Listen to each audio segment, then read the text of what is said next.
Esto es La Entrevista con Raúl Valladares. A menos de 2 meses del inobjetable triunfo electoral de la presidenta Xiomara Castro por Libertad y Refundación, el ministro de la Presidencia en el gobierno de Manuel Zelaya, Enrique Flores Lanza, anunció el fin de su exilio de 12 años en Nicaragua y el retorno tras recibir 5 cartas de libertad bajo el decreto de amnistía política aprobado en el Congreso Nacional de la República el pasado 2 de febrero.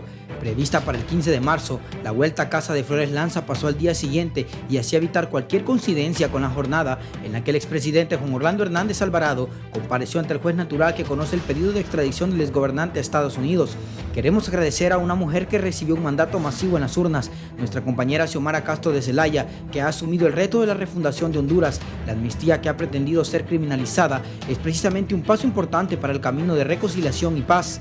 Flores Lanza enfrentaba varios expedientes judiciales por presuntos actos de corrupción en un contexto de ruptura del orden constitucional, en una colisión entre poderes del Estado, partidos políticos, empresarios, militares y la policía, de donde surgen casos como el carretillazo, que comprenden 11 acusaciones que fueron sobreseídas, pero que lo llevó a 12 años y 9 meses a la tierra de Sandino, que le dio cobijo. El juez resolvió conforme al decreto 4/2022, ya que cumplieron con los requisitos establecidos en dicho decreto, detalló la vocera del Poder Judicial, Bárbara Castillo. Una constancia del Juzgado de Letras de lo Penal de la Sección Judicial de Tegucigalpa, publicada el 18 de marzo, reza que Flores Lanza no tiene proceso pendiente ni ha sido condenado en este juzgado por delito alguno y por consiguiente está en el pleno goce de sus derechos civiles en virtud de la ampliación de amnistía contenido en el decreto número 04/2022 de la Ley para la Reestructuración de Derecho y para que los hechos nunca se repitan. Su familia, amistades, militancia y el Coordinador General de Libertad y Refundación, Manuel Zelaya, dieron una primera bienvenida a las aduanas de Las Manos, frontera de Nicaragua, para culminar en una rueda de prensa en el Palacio José Cecilio del Valle junto a la presidenta Xiomara Castro y otras autoridades. Querida familia, para ser recibidos por nuestro compañero José Manuel Zelaya y a petición cuya estaremos regresando a la patria el próximo viernes 18 de marzo por la aduana de Las Manos, aproximadamente a las 9 de la mañana estaremos reuniéndonos en Uyuca, carretera Daní, con los que puedan acompañarnos e ingresar con destino a casa del partido, compartió Flores Lanza en un texto compartido en medios y redes sociales. Antes de que en enero del 2008 asumiera como ministro de la presidencia del presidente Manuel Zelaya, Flores Lanza fue el que manejó el proyecto de consulta popular o cuarta urna, una iniciativa basada en potestades constitucionales del Poder Ejecutivo para preguntar al electorado sobre temas de interés nacional, como la posible convocatoria a una Asamblea Nacional Constituyente originaria que redacte una nueva Carta Magna. El reconocido abogado ha sido parte del Comité de Defensa de los Derechos Humanos en Honduras, director del Consultorio Jurídico Popular, ente que protege derechos de mujeres y niños, consultor del Instituto Interamericano de los Derechos del Niño y catedrático de Economía en la UNA. En mayo del 2009, el Ministerio Público y la Corte Suprema de Justicia declaran que la cuarta urna es ilegal e inconstitucional, siendo ampliamente estigmatizada como un presunto acto de abuso de autoridad y corrupción, cuando lo que temía era que se tocara el andamiaje jurídico del modelo neoliberal, la corrupción y la impunidad, señalaba el sociólogo Julio Navarro. La amnistía política es un derecho para las víctimas del golpe de Estado del 28 de junio del 2009, que, en Flores Lanza, reconoce a un Quijote que enfrentó molinos de viento de injusticia y desacrédito personal para regresar por la puerta de la dignidad intacta. Decía el novelista y periodista estadounidense John Dos Passos: podéis arrancar al hombre de su país, pero no podéis arrancar el país del corazón del hombre. Y el fin del exilio de Enrique Flores Lanza cumple esa parte de la filosofía que estudia en los principios, fundamentos, extensión y métodos del conocimiento humano, por arraigo, linaje y futuro de su patria. Esta es una redacción de Carlos Zelaya Herrera para el Foro La Entrevista de Canal 11.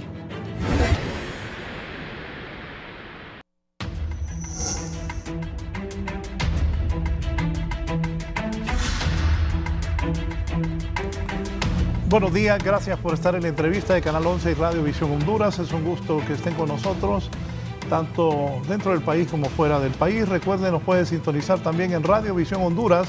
Si en algún momento usted va a salir de su casa, 90.1 en Tegucigalpa, la 90.9 en San Pedro Sula, 93.5 en La Paz, Comayagua, Iguatepeque, todo el corredor central del país, 90.3 allá en la cálida Choluteca, y la 105.5 en el litoral Atlántida, Ceiba, Tela, todo ese sector también. A través de Radio Visión Honduras estaremos pendientes de lo que ocurra. Ha amanecido militarizada la Corte Suprema de Justicia. Hoy deciden, ahí está la toma en vivo, hoy deciden si Juan Orlando Hernández Alvarado, es presidente del país, es extraditado a los Estados Unidos de Norteamérica. Un amigo me decía el otro día, oíme vos, me decía, ¿y qué le pasa a los del Partido Nacional? Que solo 40 personas llegaron a las afueras de la Corte Suprema de Justicia después de que ese hombre estuvo 12 años en el poder y le ayudó a tantos nacionalistas, y hoy no veo así movimientos como cuando el golpe de Estado, que la gente iba a las calles. ¿Y qué pasa? Así un dato curioso que me dio un amigo, de no se ve la gente protestando si va a ser extraditado o no Juan Orlando Hernández Alvarado. Está cerrada la corte. Escuchaba temprano a la colega periodista Lucía Alvarado, que decía que no dejaban entrar a la corte ni a los periodistas, pero en el bulevar adyacente a la Corte Suprema de Justicia tampoco hay protestas. Yo creí que iban, tomando en cuenta lo que me dijo ese amigo, que qué bárbaros, que los nacionalistas no iban miles de nacionalistas a protestar a las afueras de la corte, y ahí está.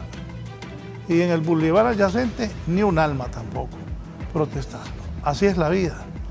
Vamos a ver qué decide la Corte Suprema de Justicia hoy, si se va o se queda Juan Orlando Hernández Alvarado. Bien, aquí está conmigo nada más ni nada menos que Enrique Flores Lanza, exministro de la Presidencia en el... Primero recuerdo que Enrique era asesor, Quique es un gran abogado. El otro día que platicaba con él, formamos parte del gabinete orgullosamente de José Manuel Zelaya Rosales en el 2006.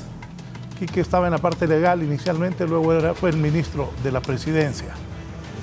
Y pues me recordaba Quique que una vez yo dije que los que conformábamos ese gabinete profesionalmente habíamos triunfado, gracias a Dios, y que como un servicio a la patria, que así debe ser, acudíamos al llamado que nos hizo el presidente José Manuel Zelaya Rosales. Quique, bienvenido, me alegra que esté aquí. ¿Qué es esa sonrisa? Bueno, imagínese la alegría nuestra, de la familia, estar en la patria después de 12 años, de acompañar la resistencia del pueblo contra el golpe de Estado, contra la opresión, contra la dictadura, contra el fraude electoral. Hoy, para nosotros, esta satisfacción implica que el pueblo hondureño se volcó a las urnas a favor de Xiomara Castro de manera masiva, con mucha esperanza, y permitirnos a nosotros ahora regresar, retornar, sin ningún afán revanchista. Por el contrario, hemos tenido tiempo de reflexionar, de entender muchas cosas que tal vez no teníamos claras, y hoy estamos aquí al par de nuestra presidenta Xiomara, mi compañera de lucha, de mi compañero y hermano José Manuel Zelaya Rosales, para tratar de aportar desde nuestra experiencia, sin quitar a nadie de su puesto, pero sí tratando de llevar adelante esta lucha del pueblo por un bienestar, por su bienestar, por justicia, por paz. Y para nosotros entonces no solamente ha implicado retornar a la patria, no solamente está implicando que se nos haya desaparecido esa espada de Damocles, esa persecución, ese sicariato judicial, como nosotros mismos lo bautizamos y lo calificamos, sino que al mismo tiempo la vida nos esté dando la posibilidad de poder aportar y acompañar a Xiomara, a Mel, pero sobre todo al pueblo hondureño. Fueron 12 años en de esta exilio. búsqueda. Sí, fueron 2 etapas. La primera etapa, hasta el año 2011, pudimos retornar con el acuerdo de Cartagena. Se violó el acuerdo, me tuvieron preso en mi casa 6 meses. Luego vinieron las elecciones del 2013, cuando se arreció la persecución en el 2015, después de que destituyeron a 2 juezas que no quisieron meternos a la cárcel porque era ilegal. Ya sabíamos que nos esperaba y tuvimos que salir del país. Nuestros abogados fueron suspendidos del ejercicio profesional. Vamos por partes. ¿Quiénes eran esas 2 juezas que suspendieron? María Dolores María Dolores Aguilar y Nelly Martínez, dos funcionarias. ¿Por qué la suspendieron, Quique? Cada una tenía mis juicios y hubo audiencias en las cuales nosotros ejercimos nuestro derecho y la orden, así como se la dieron en un tiempo al juez sicario, Claudio Aguilar, que nos puso una fianza de 33 millones, eran que nos remitieran a nosotros. ¿Tanto billete tenía usted? A las cárceles, sí. Sí, decían que yo tenía todo el dinero de la cuarta urna, ya vamos a hablar de dónde está el dinero. Y inmediatamente que no obedecieron la orden, fueron destituidas. Luego otra vez, Nelly Martínez, también funcionaria honesta, le dieron la misma orden. Ella actuó de conformidad con la ley, dándonos a nosotros la posibilidad de defendernos, y la destituyeron.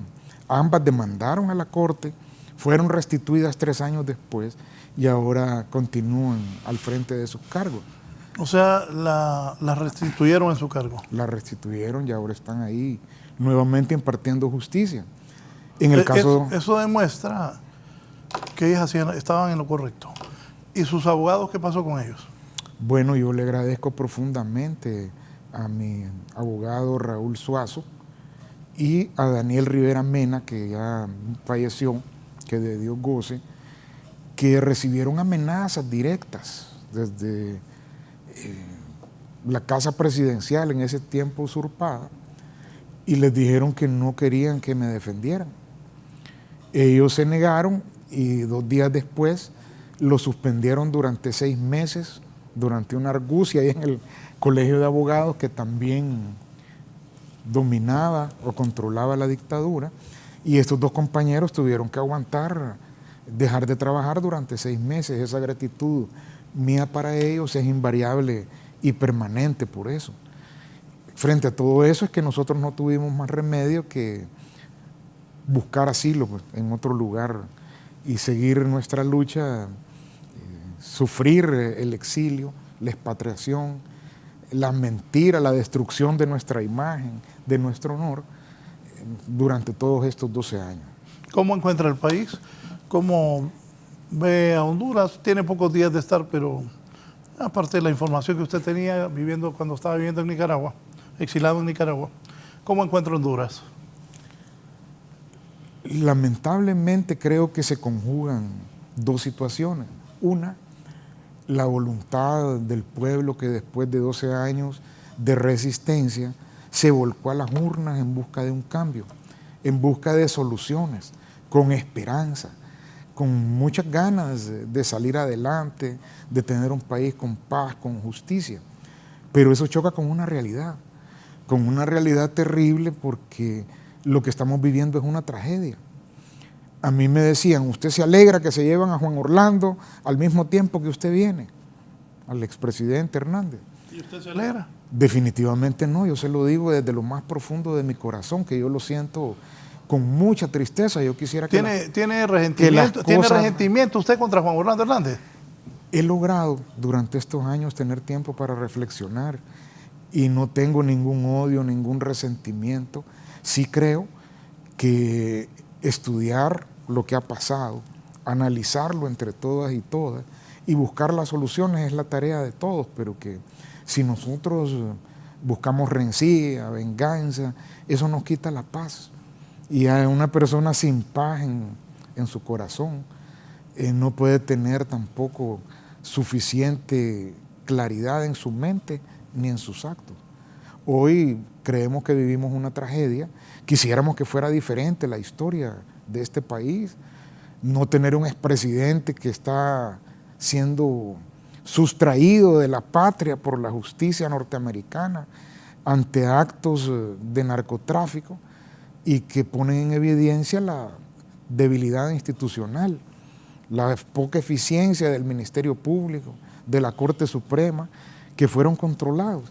Entonces, la historia de este país es triste, es un país que fue secuestrado. Fue secuestrado para beneficiar a un grupo, no a un partido, no es el Partido Nacional, es el grupo de Juan Orlando Hernández, que en un momento llegó a controlar el Poder Ejecutivo, el Congreso Nacional, el Ministerio Público, la Corte Suprema, la Policía Nacional, las Fuerzas Armadas de Honduras, muchos medios de comunicación, y no solamente bastó con ese secuestro del Estado, sino que también se empezaron a hacer alianzas con el crimen organizado y con el narcotráfico. Eso tiene hoy a nuestro país sumido en la más profunda crisis de su historia reciente. Salir adelante, desmontar todo ese andamiaje de autoritarismo, de exclusión, de esconder las acciones públicas, de beneficiar a determinados grupos, de debilitar las instituciones del Estado, de privatizaciones, de fideicomisos para el ejercicio de la función pública, es la tarea que tenemos. Y no lo va a hacer sola Xiomara. No es una tarea de una presidenta, de un gobierno, de un partido, antes que me hable de eso, sino que entre todos. Dígame, el expresidente Zelaya, Mel Zelaya, ¿tiene odio, resentimiento contra Juan Orlando o contra aquellos que lo sacaron del país? Y usted mismo que fue exiliado, ¿cuál es la posición de ustedes dos? ¿Han platicado estos días? Sí, nosotros estamos ya en un intercambio cotidiano y yo puedo decirles, conozco a Mel Zelaya, igual que Raúl, desde hace muchos, muchos años, y una de las cosas que siempre he admirado en él es que no ha tenido nunca resentimiento en toda su vida y eso le ha valido para tener el liderazgo que hoy por hoy tiene. Mel no presta oído a los chismes, hay gente que se encarga, ¿verdad?, de manera gratuita de llevar historias, de decir fulano dice esto. Mel jamás ha obedecido eso y creo que en la práctica lo ha demostrado. Solamente una persona que asume un liderazgo de estadista, que piensa en el bienestar del país, en los necesarios espacios de reconciliación, porque eso es la refundación, es alguien que puede consolidarse, y en el caso concreto de Xiomara Castro, que lo ha demostrado con hechos, nuestra presidenta, que está liderando esa aspiración del pueblo hondureño para tener una patria más justa, con justicia y con desarrollo, con bienestar, con paz, pero sobre todo más humana, es lo que necesitamos en este país. Va a formar parte del gabinete, ya que me estaba empezando a hablar de doña Xiomara y su gobierno, ¿va a formar parte del equipo de gobierno de doña Xiomara Castro? Bueno, Mel lo dijo en la conferencia de prensa, lo hemos estado platicando, y para mí va a ser un honor, una gran alegría, y yo pienso que es una oportunidad que nos está dando la vida para que, al haber revertido el golpe, al haber tenido ese apoyo masivo en las urnas, pues podamos acompañar nuevamente a este pueblo en sus ansias para lograr el bienestar, la justicia y la paz. Va a ser un honor para mí, tal como me lo ha indicado Mel, la misma Xiomara, de que podemos integrarnos a trabajar sin ningún afán de desplazar a nadie, sin ningún afán de acomodar poder, sino que compartir. ¿Ya fue a la presidencial? Sí, correcto. Es compartir nuestra experiencia, ¿verdad? Es lo que nosotros podemos hacer, sí. No, y la verdad que el gobierno ocupa gente capaz, con experiencia. Se ha encontrado un país en una situación muy difícil y para ser un buen gobierno se ocupa la gente más capacitada. Es cierto que hay mucha gente pero la campaña es una cosa, el gobernar es otra y se necesita mucha capacidad para sacar adelante el país en la situación que las mismas nuevas autoridades han anunciado de cómo encontraron Honduras. Sí, definitivamente. Creo que somos necesarios todos y todas. Cuando a mí me preguntan, así como antes nos preguntaban qué era el poder ciudadano, el Raúl puede decirle, ¿verdad?, que nos decían, bueno, pero ¿qué es el poder ciudadano? Yo le decía a Mel también, yo le decía a Mel, ¿qué es el poder ciudadano? Sí. Y todavía tengo mis dudas. Luego nos preguntaban, sí, que era la cuarta urna. Sí. Ahora nos preguntan qué es la refundación. Y entonces la refundación es sencillo, es reconciliación. La refundación implica que tengamos los espacios en los cuales todos y todas, no una presidenta, un gobierno, un partido, una coalición de partidos, sino que todos los sectores de la hondureñidad, en base a la libertad de conciencia y a la fuerza de la razón, nos sentemos a debatir sobre los grandes problemas que tenemos. Y de esa manera busquemos encontrar el camino de las soluciones.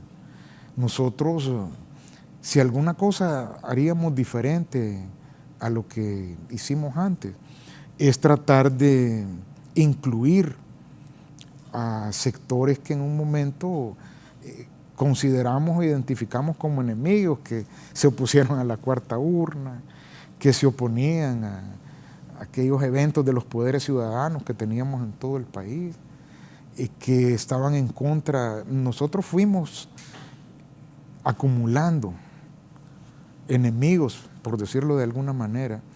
Empezamos con el tema de rebajar a los combustibles, cambiamos la fórmula, las transnacionales venían y en cada viaje que hacíamos, Raúl es testigo, en los Estados Unidos, Washington, Nueva York, después de los eventos oficiales venían los personeros de las transnacionales petroleras a decirnos: no podemos, estamos perdiendo dinero en Honduras, ustedes a la fuerza le bajaron el precio a los combustibles.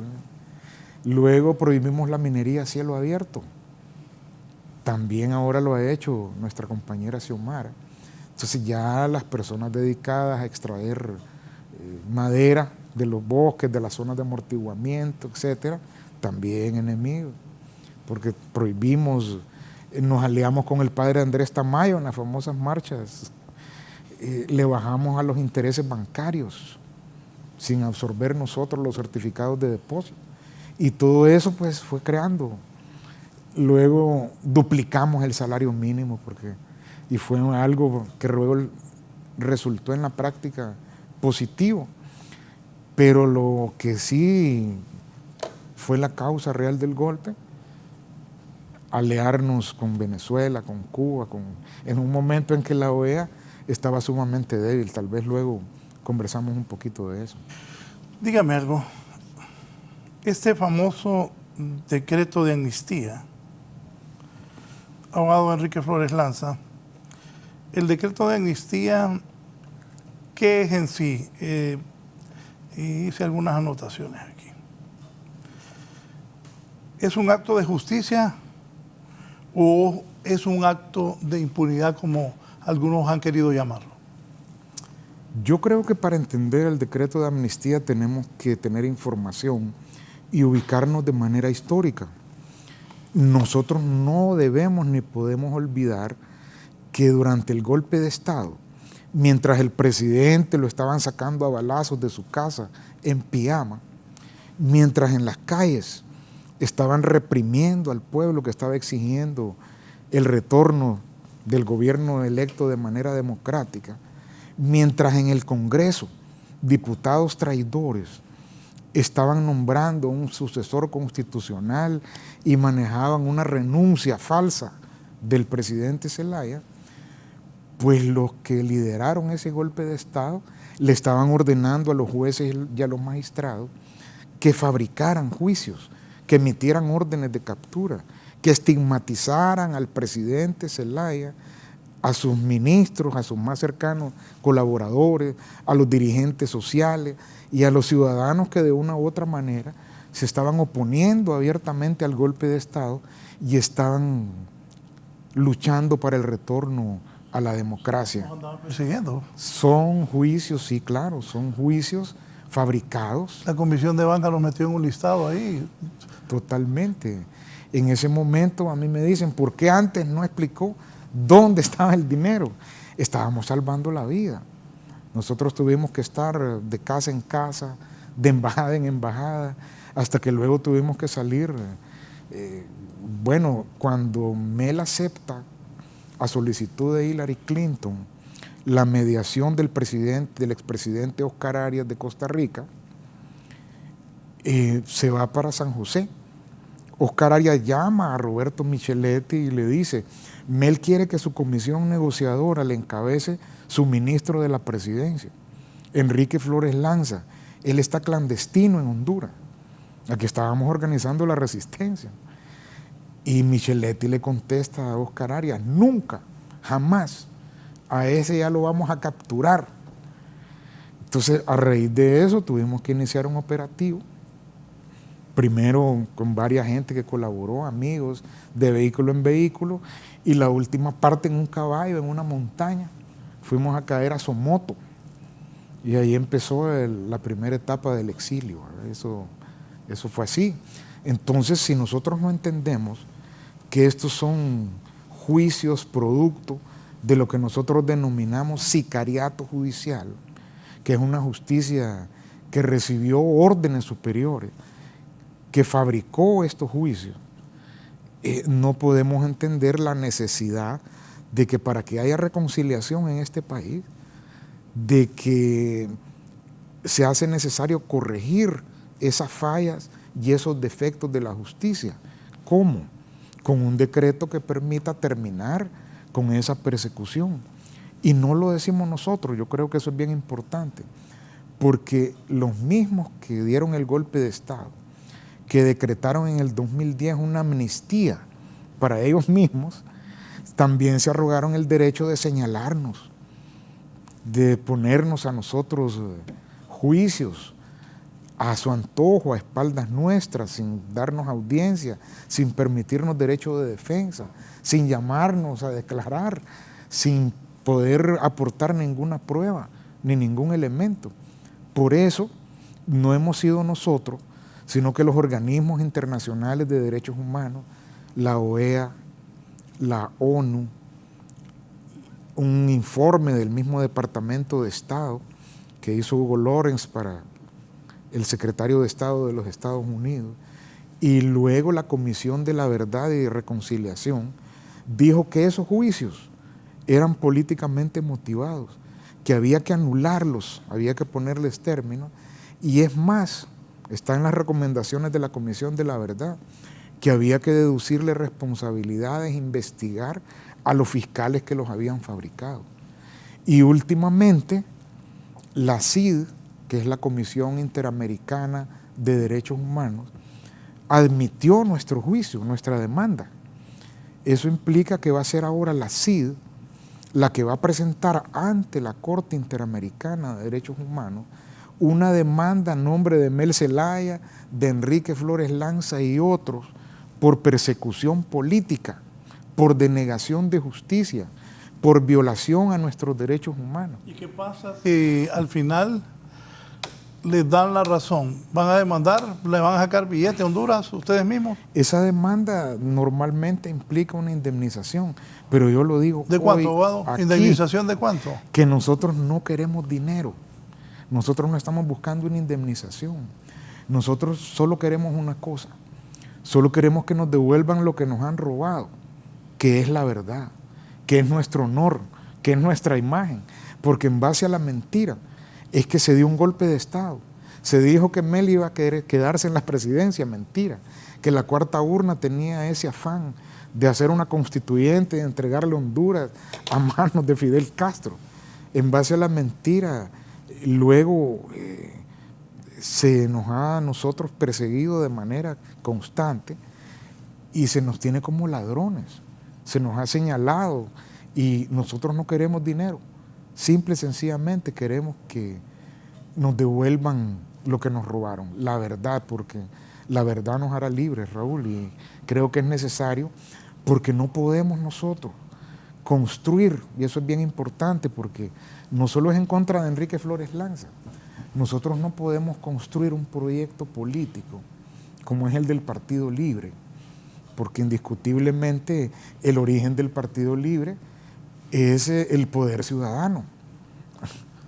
Y no podemos construir ese proyecto sobre una base de duda, sobre una base en que la gente piense, bueno, es cierto, Flores Lanza se robó, pero poquito, comparado con todo lo que robó el Partido Nacional. ¿Se es honrado o no se es honrado? No se puede ser medio honrado. Entonces nosotros eso es lo que queremos recuperar, a eso ansiamos, a eso aspiramos, y lo estamos diciendo en nuestros alegatos finales ante la Comisión Interamericana, que más que una indemnización, nosotros quisiéramos que el Estado pida perdón, no a Enrique Flores Lanza, sino que a todas aquellas personas, bueno, hay muertos con ese golpe de Estado, hay asesinados, hay perseguidos, torturados, mujeres violadas. Entonces, que el Estado pida perdón públicamente y garantice la no repetición de ese hecho terrible, bochornoso, que hizo retroceder tantos años a Honduras. Todos y todas, hasta los que dieron el golpe de Estado, fuimos afectados. El otro día tuve aquí al comandante en jefe de las Fuerzas Armadas y le pregunté que si los militares le iban golpe de Estado a doña Xiomara Castro, y me dijo que no, que esos errores del pasado no se iban a cometer, y de hecho en el discurso allá cuando doña Xiomara asumió el poder de las Fuerzas Armadas, él pidió perdón en nombre de los militares. ¿Es usted un perseguido político, Quique? Bueno, no solamente lo decimos nosotros, son los organismos internacionales de derechos humanos. Nosotros acuñamos, y eso lo recuerdo bien, cuando nosotros regresamos con Mel Zelaya en el año 2011, en el mes de junio, veníamos de un proceso que pretendió la reconciliación. Desde Caracas se negoció el acuerdo de Cartagena. En base a eso regresamos, había la garantía de que íbamos a defendernos en libertad. Eso lo dice el acuerdo de Cartagena, que en el mismo decreto de amnistía ahora se aprobó, ya 10 años después, el acuerdo de Cartagena. Y cuando 15 días después de haber venido, nos presentamos voluntariamente a la Corte, a los tribunales, para probar nuestra inocencia, en un acto sin precedentes en Honduras, nos impusieron una fianza de 33 millones de lempiras en uno de los juicios, 13 millones de lempiras en otro, y hubo un juez que dijo, solo es que me lo traigan a mí y yo le voy a poner los 40 completos de la cuarta urna. Cuando salimos de esa audiencia, nosotros acuñamos un término que luego la gente lo entendió muy bien, y nosotros nos sentamos, abatidos por supuesto, y dijimos, se acaba de perpetuar un acto de sicariato judicial. Y ese término ilustra de la mejor manera cómo actuó la justicia en contra nuestra.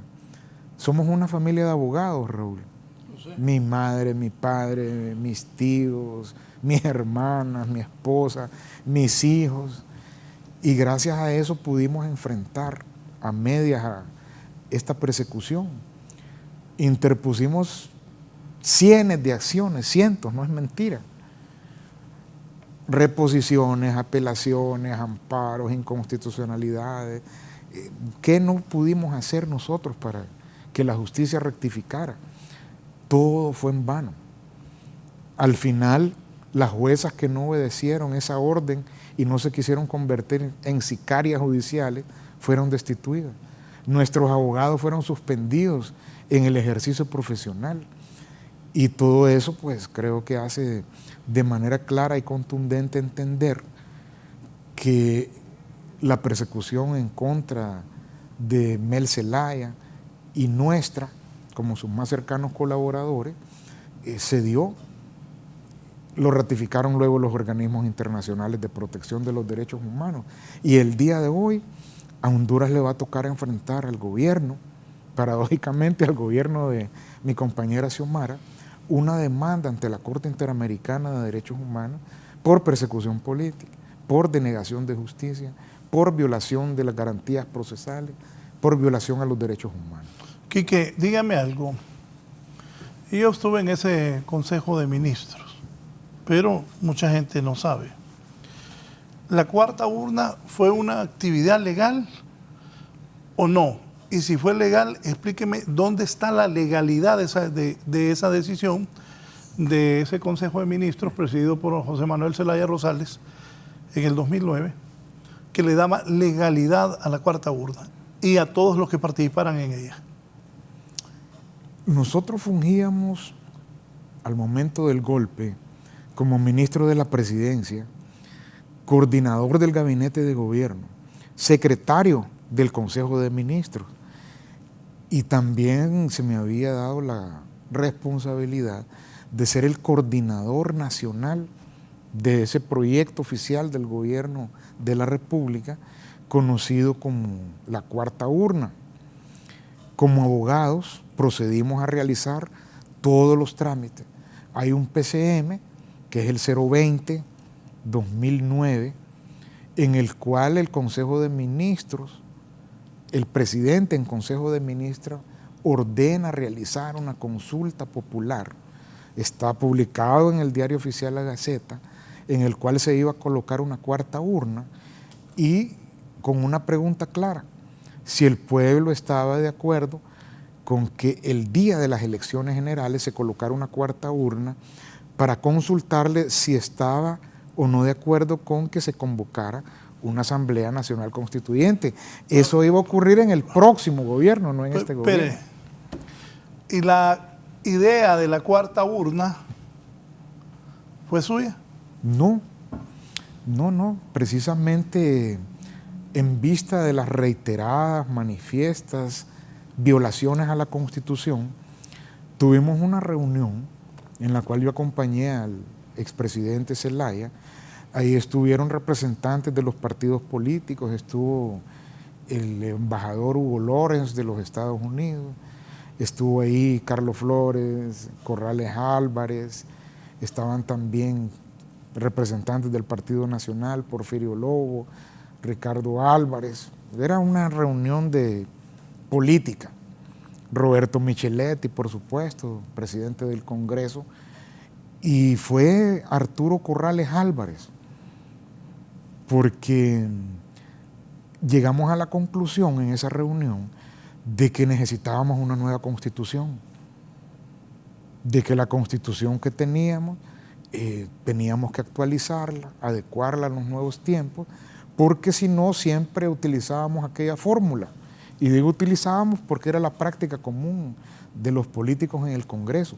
Por esta única vez, creo que usted ya ha visto muchos decretos de esto. ¿Esta única vez? Sí, por esta única vez vamos a violar la Constitución, entonces vamos a hacer la opción B, etcétera, etcétera. Y le dijo Arturo Corrales al presidente Zelaya: pero mira, una nueva Constitución no la puede hacer usted. Eso solamente puede ser una asamblea constituyente, solo el pueblo. Y entonces dijimos, ¿y cómo se convoca una asamblea constituyente? Bueno, el mismo pueblo es el que tiene que ser consultado sobre esa posibilidad. Y entonces Arturo Corrales fue el que dijo, bueno, hagamos una cosa. El día de las elecciones, porque como decían que Mel se quería quedar, entonces la idea de él era que ese asunto fuera sometido al otro gobierno. Y entonces él propuso, el día de las elecciones coloquemos otra urna. Vamos a tener la urna para presidente, la urna para diputados, la urna para alcalde, y entonces vamos a colocar una cuarta urna para consultar si el pueblo quiere una constituyente. Todos estuvimos de acuerdo. Ese fue un acuerdo político, dijimos que estaba bien, que eso tenía que ser mediante una ley del Congreso Nacional para ubicar la cuarta urna. Pero Elvin no estaba de acuerdo. Y todo, en ese momento sí. En ese momento sí, por lo menos no manifestó nada, se lo digo porque ahí estuve yo. Y no, yo le digo porque Elvin me dijo. Bueno, sí. Todo fue bien hasta el siguiente año. Ahí cambió todo, pues, y se fueron contra la cuarta urna.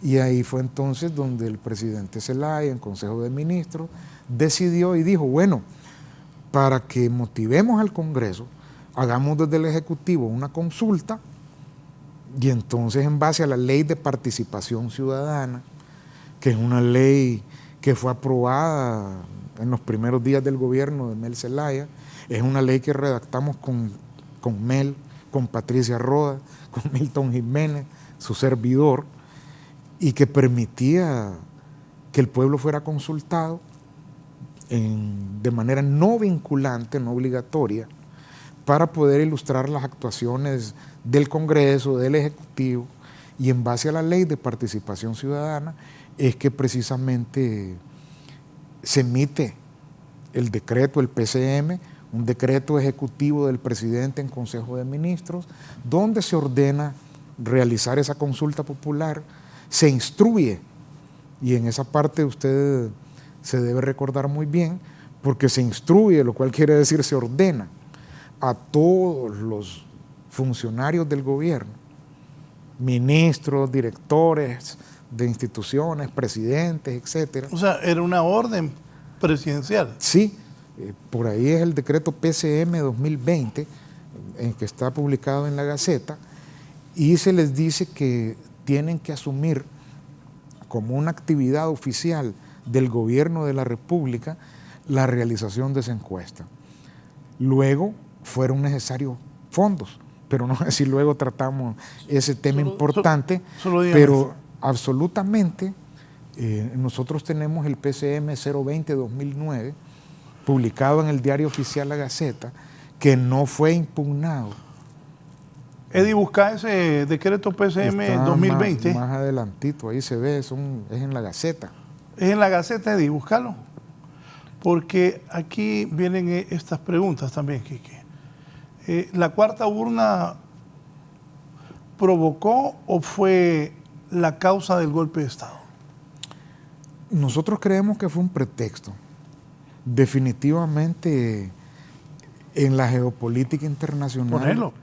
se estaban... Y ponía el abogado al lado. Se estaban... Ahí está el decreto.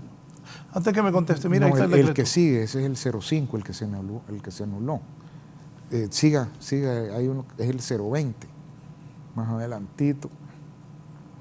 Ese que está ahí, más para abajo, arribita. Subile, por favor.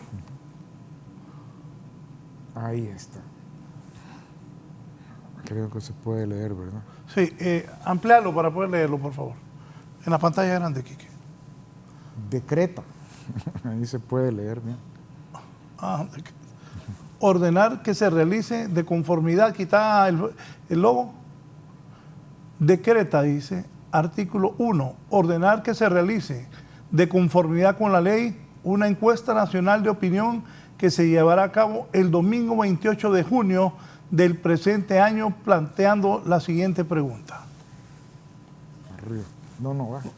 Bájalo, porfa. ¿Está de acuerdo con las elecciones generales? Estoy leyendo yo porque Quique ya no le da la vista. ¿Está de acuerdo que las elecciones generales del 2009 se instale una cuarta urna en la cual el pueblo decida la convocatoria a una Asamblea Nacional Constituyente? ¿Sí o no? ¿Sigo? Sí. Ok. Artículo 2. Se instruye a todas las dependencias, oigan bien, esto es una orden del presidente en Consejo de Ministros. Se instruye a todas las dependencias y órganos de administración pública, Secretaría de Estado, instituciones descentralizadas y desconcentradas, para que se incorporen y ejecuten activamente todas las tareas que les sean asignadas para la realización del proyecto denominado Encuesta de Opinión Pública Convocatoria Asamblea Nacional Constituyente, que constituye una actividad oficial del Gobierno de la República. Artículo 3. Esta encuesta nacional de opinión pública se realizará bajo la coordinación técnica del Instituto Nacional de Estadística, INE, órgano encargado de la producción de estadísticas confiables y oportunas, necesarias para el permanente conocimiento de la realidad nacional, la planificación del desarrollo y la eficiente gestión en la toma de decisiones del sector público. Cuarto, el Consejo Directivo como órgano superior del INE, de acuerdo con el artículo 8, numeral 1 de la ley del Instituto Nacional de Estadística, INE, supervisará la eficaz ejecución del proyecto de encuesta de opinión pública convocatoria Asamblea Nacional Constituyente.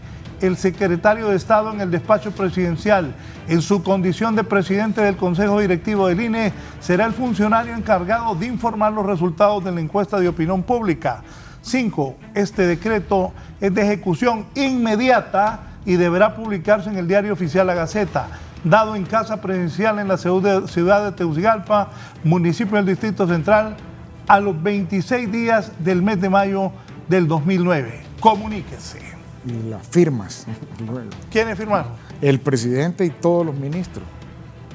O sea, era una orden presidencial, un decreto. Publicado en el Diario Oficial La Gaceta. ¿Y cómo un funcionario no iba a hacer caso entonces? Claro. Era una actividad oficial del gobierno de la República. Y luego las Fuerzas Armadas se negaron. Y ahí viene la otra pregunta. ¿Dónde está el dinero? ¿De dónde salió? ¿Fue autorizado en legal y debida forma? ¿Fue liquidado su ejecución?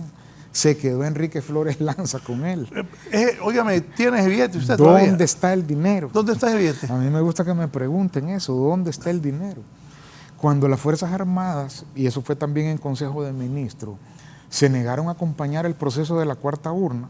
¿Qué argumentaban? ¿Que ¿Por qué no acompañaban? No sé si usted recuerda eso, que llegó Romeo Vázquez Velázquez y dijo que la Junta de Comandantes había decidido no acompañar el proceso porque lo consideraban ilegal. O sea, arrogándose una facultad que no tienen ni constitucional ni legalmente.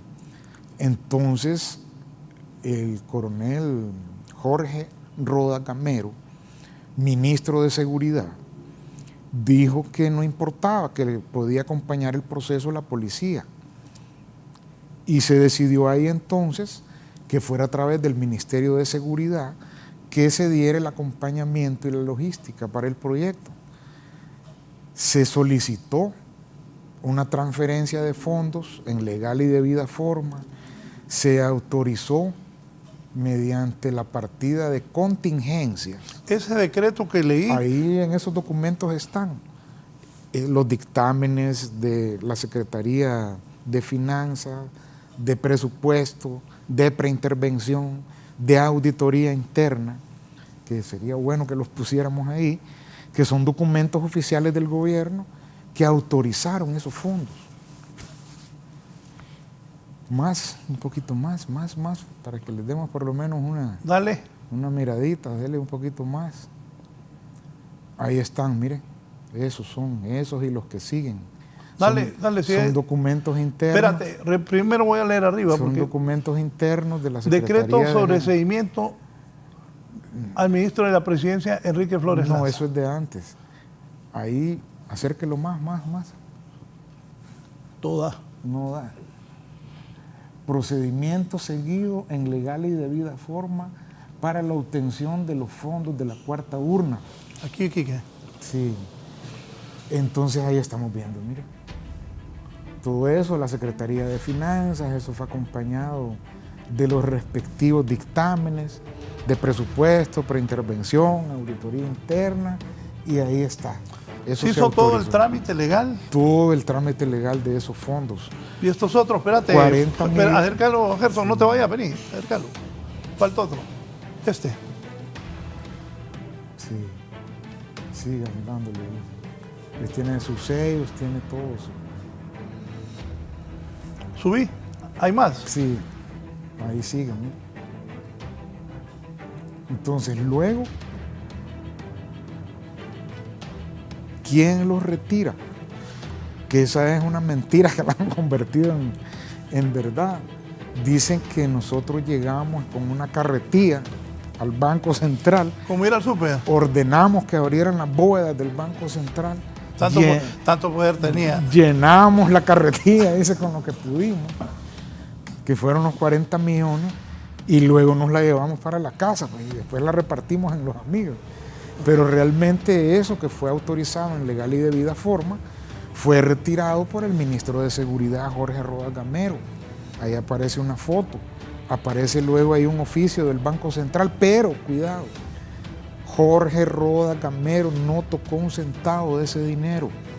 Él lo llevó al Ministerio de la Presidencia, me lo llevó a mí, yo lo recibí. Ese dinero llegó al Ministerio de la Presidencia. Si suben, ahí se ve, ¿verdad?, cuando el dinero fue retirado. que unos aseguran, hay un video, dice, donde Flores Lanza sacó el dinero. En ese, si ustedes lo acercan, miran las personas que retiraron los 40 millones, abajo en el cuadrito, entonces ahí lo dice, miren. ¿Qué está aquí? ¿Qué? Sí, ahí dice quiénes fueron. Jorge Roa Gamero y 2 personas más no identificadas. Y luego por el Banco Central y todo, porque eso lleva todo un trámite, ¿verdad? Claro. Quienes estuvieron ahí en eso. Y eso es un documento oficial del Banco Central de Honduras. Dice sobre las operaciones de retiro de 40 millones de lempiras efectuadas el 24 de junio del 2009, mediante débito de la cuenta, o sea, todo fue absolutamente legal. Cuando ese dinero ya estaba en el Ministerio de la Presidencia, entonces el viceministro Marcio Sierra, también compañero nuestro importante, se encargó, conforme una programación de las casi 15,000 urnas que íbamos a instalar para la consulta en los 18 departamentos del país, de darles una asignación a cada uno. En un medio de comunicación dijeron, Flores Lanza quemó a sus compañeros. No. En el informe de la Comisión de la Verdad, que también está por ahí, se informa quiénes fueron nombrados también en Consejo de Ministros, con un PCM, coordinadores departamentales de la cuarta urna. O sea, fue un cargo que el presidente les dio, eso estaba antes, que el presidente les dio como coordinadores. Entonces, por aquí está eso, pero bueno, eso quizás no es muy relevante, más. Ahí. Ese es el informe de la Comisión de la Verdad y la Reconciliación Nacional. Ellos fueron a las actas del Consejo de Ministros en su momento y entonces dieron ese informe.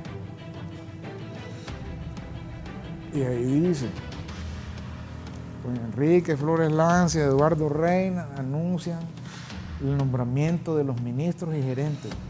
Y ahí dice quiénes son. ¿Y ya fue una orden presidencial? Esa fue del presidente en Consejo de Ministros, que dio esos nombramientos a cada quien. Entonces luego, siguiendo también el procedimiento legal, a cada coordinador departamental se le entregó una cantidad. Yo no puedo decirles cuánto, porque eso quedó ahí en el Ministerio de la Presidencia.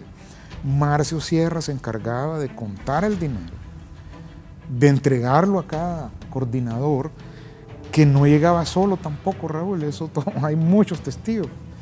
Los ministros siempre andan acompañados de alguien.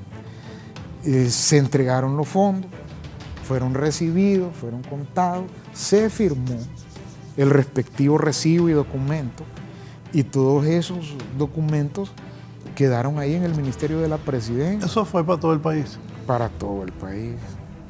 Entonces normalmente era entre 2 a 4 millones de lempiras para cada coordinador y cada coordinadora. Ellos vieron ustedes que eso se hizo días antes. Cualquiera que ha actuado en temas políticos sabe que para tener una actividad antes uno tiene que contratar todo. Bueno, usted tuvo esa experiencia. Pues, claro, no, si usted va a tener una urna. Yo he estado en la política, sus coordinadores tienen que mover transporte, comida. Y la tienes que contratar antes, no el día. Ya el 28 de junio. Si no paga, no hay comida, no hay transporte. Tiene que estar. A nosotros nos daba fuerza, aliento y nos daba también sentimiento que donde nosotros íbamos, la gente nos decía, mire, yo participé en la cuarta urna.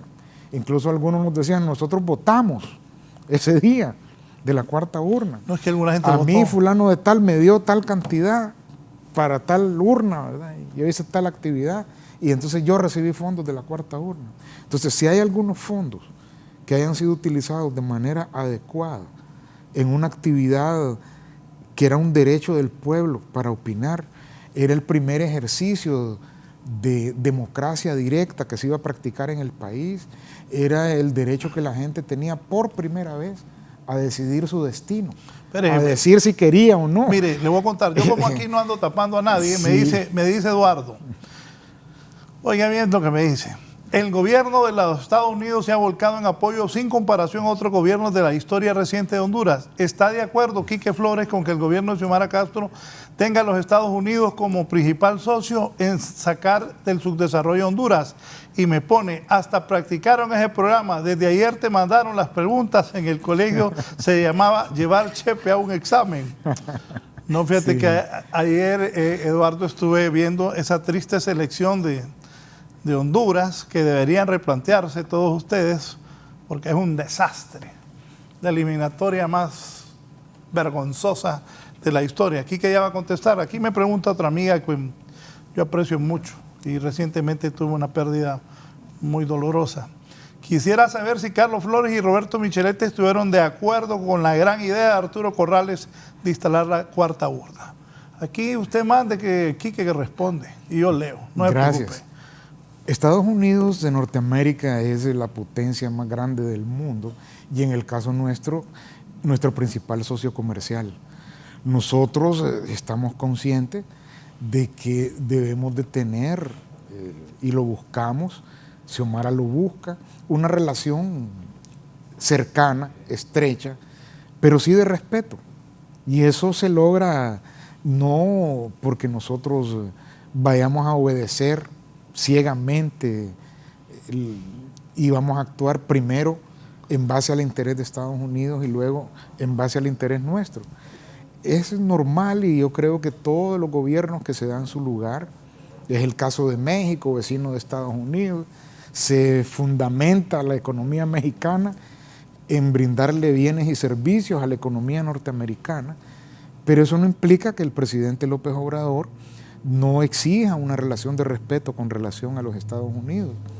Nosotros en el gobierno del Poder Ciudadano se mantuvo esa relación, pero cuando se tocan intereses y sobre todo creo que estuvimos en el momento no oportuno y en el lugar no adecuado, como el eslabón más débil de lo que se estaba conformando, que era una alianza bolivariana muy fuerte, el ALBA. Se vivían momentos en América Latina donde la OEA estaba muy disminuida. Y recuerde usted que teníamos nosotros a Michelle Bachelet en Chile, Cristina Kirchner en Argentina, Evo Morales en Bolivia, Rafael Correa en Ecuador, Lula da Silva en Brasil. Teníamos gobiernos socialistas como Nicaragua, Venezuela, Cuba, y nosotros somos el primer gobierno no socialista que nos adherimos al ALBA. Fue un mal ejemplo. Y nos empezamos a beneficiar de Petrocaribe. Otros gobiernos también les llamó la atención. Y eso pues nos trajo consecuencias de decir, bueno, este ejemplo no lo podemos permitir. Entonces los que estuvieron de acuerdo con la cuarta urna, luego empezaron a decir que no. Pero nosotros estamos claros de que hubo una orden por los intereses geopolíticos en ese momento que dijeron, estos tenemos que quitarlos de aquí. Dice la abogada Vilma Zúñiga, buenos días Raúl, yo recuerdo que la Corte decretó que la cuarta urna era ilegal y la opinión de la Corte la desconocieron e ignoraron. ¿Por qué a pesar que ni la Corte ni el Congreso está de acuerdo, por qué continuaron? Bueno, en eso hubo dos decretos. El primero fue el 05, PCM, donde ahí no era una consulta popular, sino que era una encuesta. Y entonces ese fue el que la Corte anuló. Y luego nosotros mismos cedemos los papeles, lo anulamos de oficio. Frente a eso, y en base a la ley de participación ciudadana, empezamos a recoger en todo el país iniciativas ciudadanas. No sé si usted se recuerda que andábamos por todos los municipios y llegamos a recoger 600,000 solicitudes de ciudadanos pidiendo la consulta de la cuarta urna. Eso en base a la ley de participación ciudadana, que fue la primera ley que derogaron después del golpe en el Congreso de Roberto Micheletti. Entonces, la que se anuló fue la primera encuesta, no la consulta popular que se ordenó, o sea, cuando se emite el presidente ese decreto 020-2009, es en base a la Ley de Participación Ciudadana y a esas 600.000 solicitudes ciudadanas que se recibieron de parte de todo el país. Esa nunca fue cuestionada ni anulada por la Corte.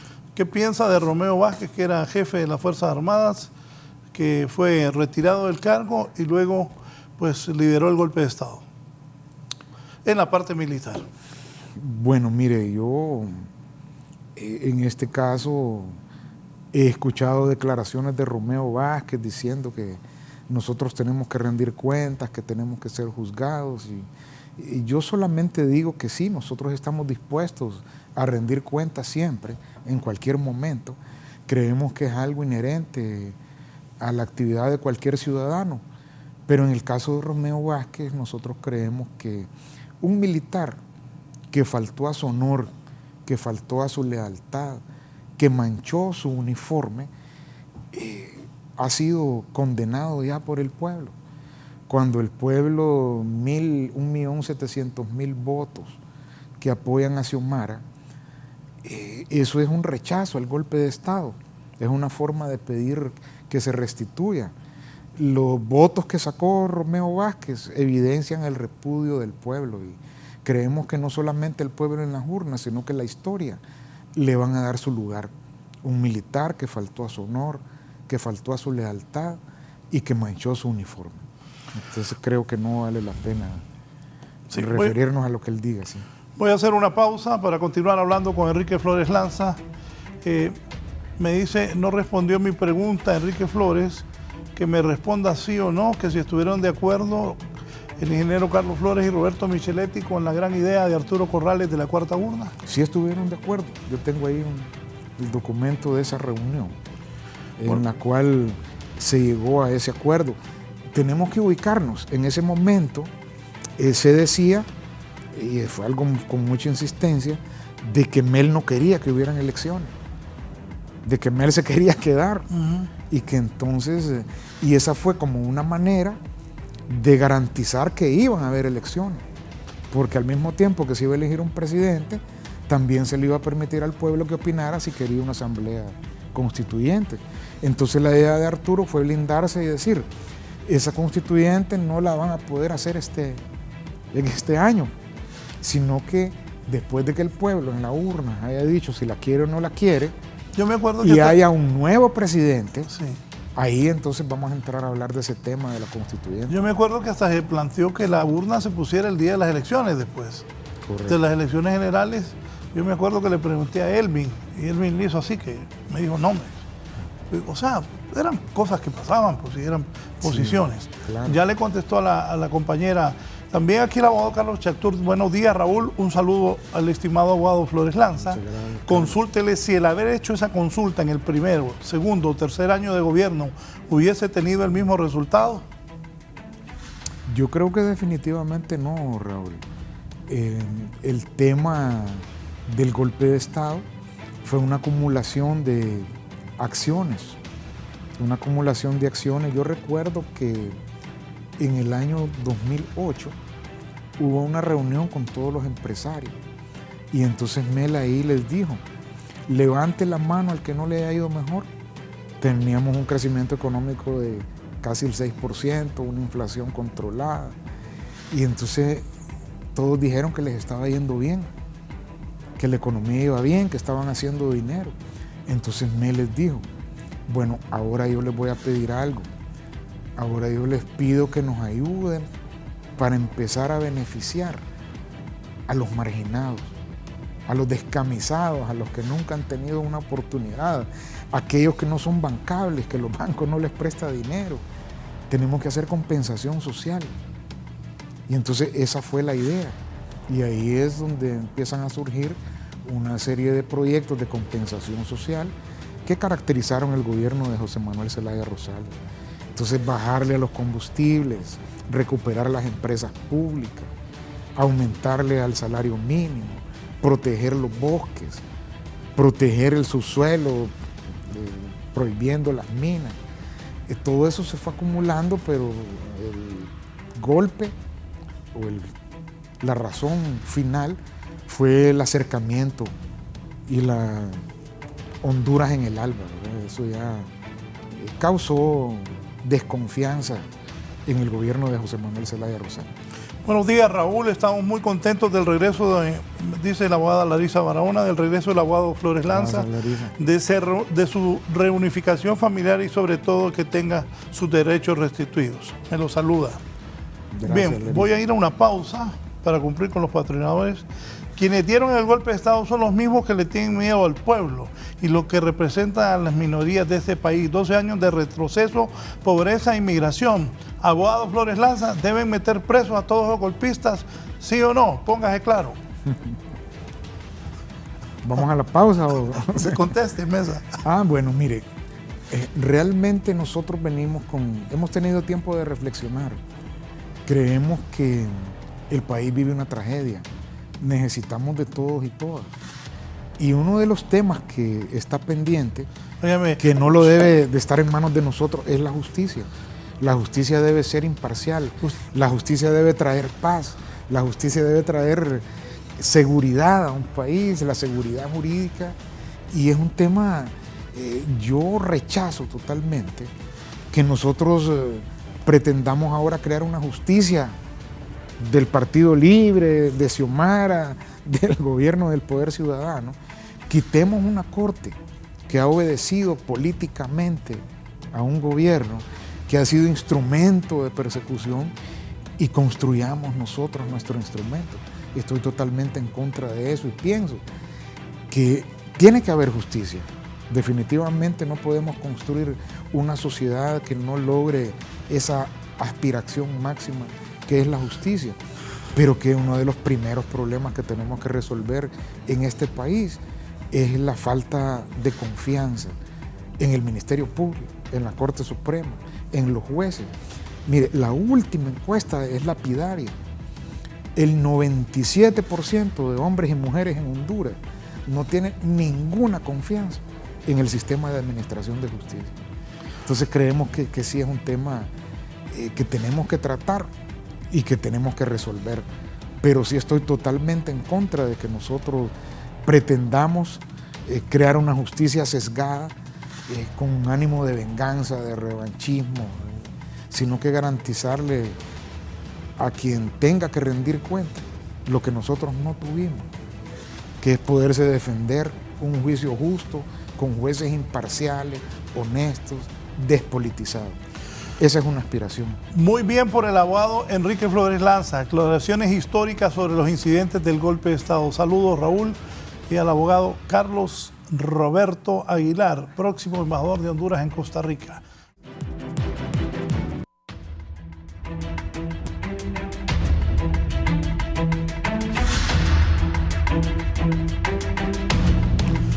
Vamos a continuar platicando con el exministro de la Presidencia, Enrique Flores Lanza.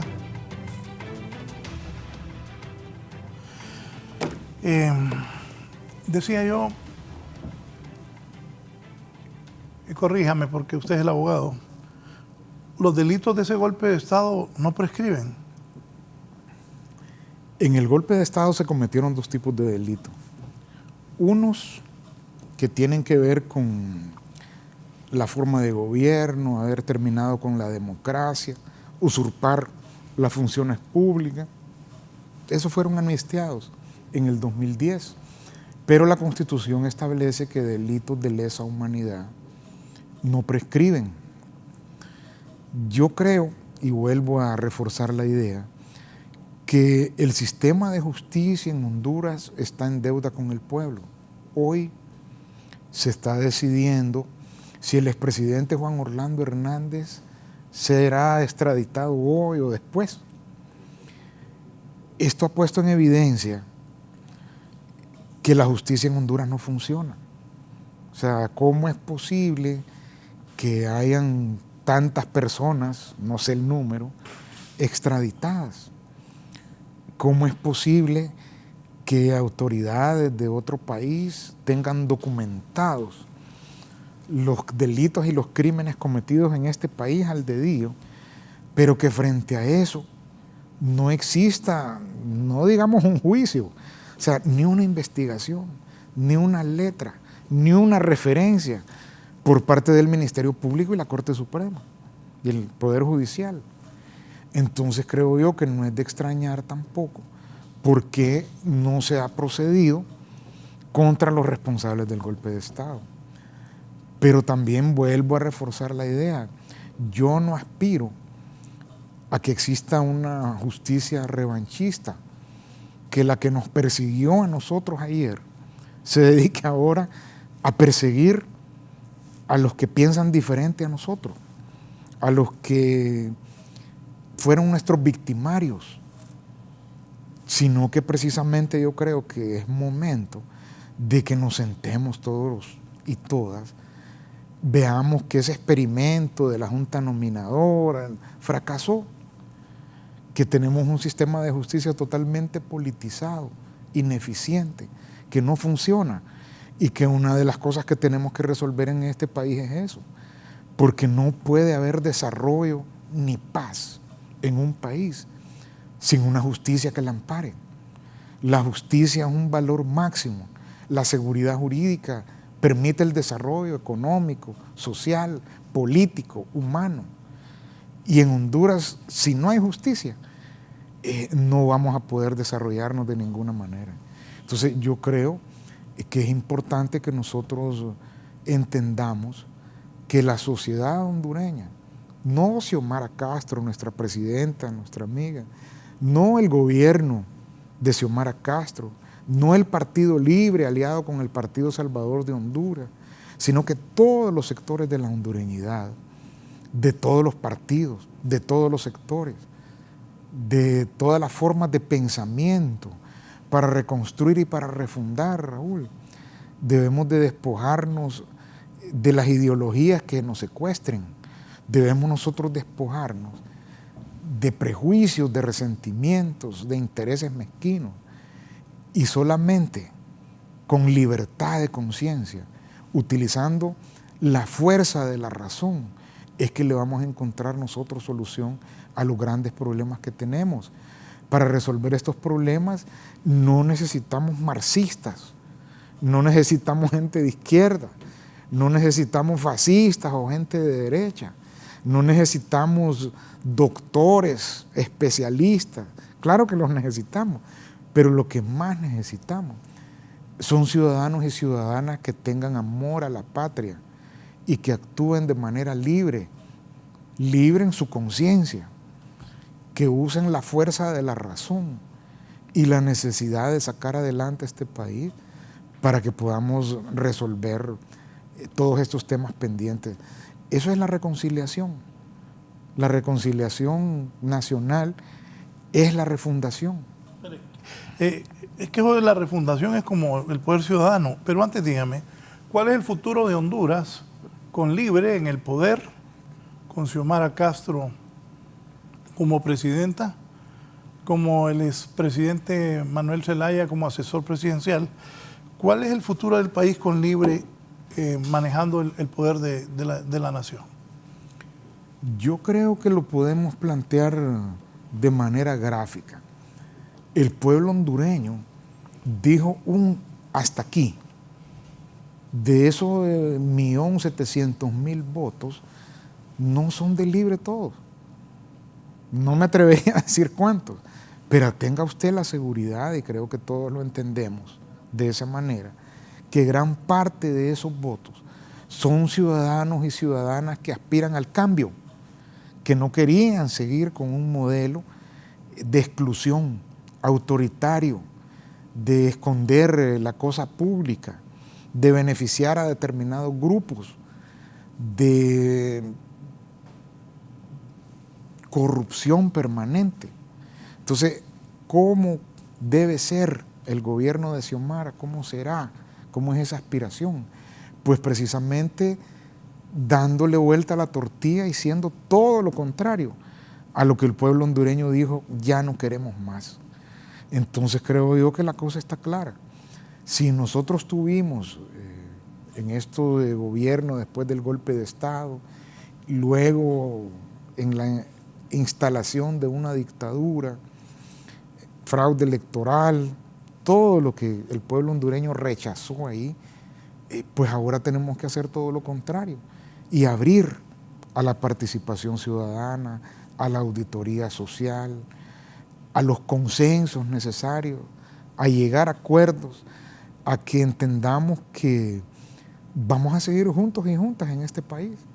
No vamos a tener un país solo de libre, van a estar todos los demás partidos, todos los demás sectores, muchos intereses, y que encontrar la manera civilizada, inteligente, patriótica, de llegar a acuerdos y encaminarnos. Muchas veces se habla de planes nacionales de desarrollo, muchas veces se habla de tener una visión de país, pero en la práctica eso solo significa que entendamos que la situación del país es trágica, es terrible, es la crisis más profunda que ha tenido este país en su historia reciente y que necesitamos del concurso de todas y todas para sacarlo adelante. En el gobierno del Poder Ciudadano, nosotros logramos por primera vez hacer visibles los invisibles, darle voz al pueblo. Fue un gobierno de participación amplia y precisamente la cuarta urna era el primer ejercicio de democracia directa que se iba a practicar en el país. Pero yo ahora que he reflexionado, entiendo que debimos dialogar, estar más cerca con muchos sectores. ¿A quién le manda un mensaje sobre eso? Que también le interesa el desarrollo del país. Aquí me escribe, y gracias por la audiencia, el expresidente de la República, Carlos Roberto Flores. Me dice el expresidente, yo no estuve de acuerdo con la cuarta urna, dígale al abogado Enrique Flores Lanza. Y que más bien en la reunión donde él estuvo y yo le di una solución que al inicio aceptaron y después a saber qué pasó. Bueno, no voy a desmentir al presidente, él tiene memoria, sí, entiendo que él estuvo en la reunión, o sea, lo recuerdo muy bien, no recuerdo qué fue lo que él propuso, pero que sí, en esa reunión se llegó al acuerdo, sí fue de esa manera. Y un saludo al expresidente Carlos Flores. Bien, aquí me preguntan también, y vamos a esa parte. ¿Será Quique Flores el próximo candidato a la presidencia libre? Definitivamente que no. ¿No quieres ser presidente? Habemos, en la vida uno debe de saber ubicarse, Raúl. Yo soy un buen asesor, yo soy un buen segundo, yo soy bueno para ayudar a analizar, a resolver, a escuchar, a proponer soluciones. Y yo creo que esa es la misión que se me ha dado. Dichosamente he tenido la oportunidad de acompañar a un líder como José Manuel Zelaya Rosales, a mi presidenta, Xiomara Castro, y no necesitamos más que el liderazgo de ellos, el pueblo los apoya, y yo tengo una aspiración, y es continuar al lado de ellos, apoyando al pueblo de Honduras y buscándole solución a los grandes problemas que tenemos. Rápidamente por el tiempo, ¿quieres ser presidente de la Corte? No, realmente... Márquenme esas últimas partes. ¿Quieres ser presidente de la Corte, Quique? No, yo pienso que mi labor... ¿Por qué no? Usted tiene capacidad como especialista en derecho administrativo. Creo yo que en el ejercicio de la función pública, en el tema de avanzar en cuanto a la participación ciudadana, a la consolidación de las instituciones democráticas, es donde nosotros podemos aportar más.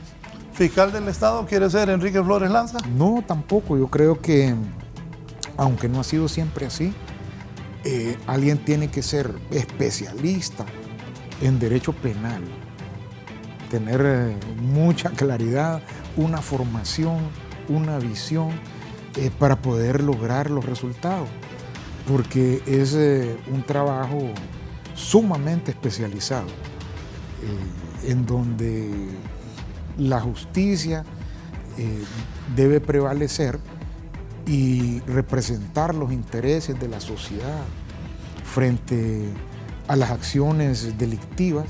Pues para mí es un aspecto muy técnico y no nos sentimos que sea nuestro campo. Al terminar el diálogo, usted y la presidenta Xiomara Castro, y al decirle a ella que la acompañe como miembro de su gabinete de gobierno, ¿dónde se ve Enrique Flores Lanza? Nosotros tenemos una misión y es precisamente organizarnos en función de lo que queremos para el país. Nuestras primeras acciones han sido hacer un diagnóstico, ver cómo desmontamos, Raúl. Fueron alrededor de 1000 leyes que se emitieron durante estos 12 años que vinieron a revertir todo lo que nosotros habíamos hecho. Y entonces solo esa labor de identificar y dejar lo bueno, porque no todo puede ser malo, hubieron también cosas buenas, corregir las imperfecciones, construir lo que nosotros necesitamos para darle a este país un futuro mejor, pues es donde nosotros vemos nuestro aporte. Y lo vamos a hacer independientemente de cargos oficiales o de nombres, ya que, repito, la vida me ha dado la oportunidad de regresar a la patria, de continuar acompañando a Xiomara y a Mel, y nos sentimos cómodos apoyando esos esfuerzos en esta lucha en donde el pueblo hondureño fue claro y terminante y de manera masiva apoyó a Xiomara, apoyó el cambio. Está con una aspiración enorme, con una esperanza, y nosotros somos uno de ellos. Tenemos esperanza, creemos en Xiomara, creemos en Mel, creemos en la patria, creemos en los hondureños y hondureñas. Dígame, ¿qué piensa de la venida de la Sisi al país? Es necesario frente a la circunstancia de una justicia que ha sido politizada y que no es eficiente. Es un símbolo, es un mensaje, pero tiene que complementarse con que se mejore el sistema de administración de justicia en el país, ya que ellos no tienen jurisdicción propia, no pueden juzgar.